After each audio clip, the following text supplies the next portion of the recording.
কোরআনের সুপারিশ আমরা চাই কি চাই না? কয়টা কাজ করতে হবে?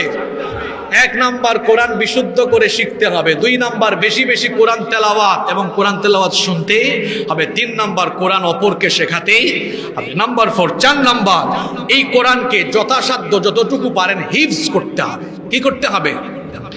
আমরা তো ছোটবেলায় অনেকে সূরা তাকাসুর, আল হাকুমুত তাকাসুর, এই সূরা থেকে কুল আউযু বিরাব্বিন নাস, এই কয়েকটা সূরা আমরা মুখস্থ করেছি, বাকি সূরাগুলো মুখস্থ করি না। অনেক এলাকার মানুষ এই সূরাগুলোর নাম দিয়ে ফেলেছে নামাজের সূরা। বললাম ভাই এগুলোকে নামাজের সূরা বলেন কেন? কয় আমি নামাজের ভেতরে এই সূরাগুলো ছাড়া অন্য কোনো সূরা পড়ি না। বলেন তো কোরআনটাকে যথাসাধ্য হিফজ করার দরকার আছে না নাই? সবাইকে হাফেজ হতে হবে বিষয়টা এমন নয়, কিন্তু আপনি যতটুকু পারেন আপনি কোরআন মুখস্থ করেন। কোরআন মুখস্থ করা অনেক সহজ। একটা টেকনিক আপনাদেরকে দিয়ে যায়, কত সহজ।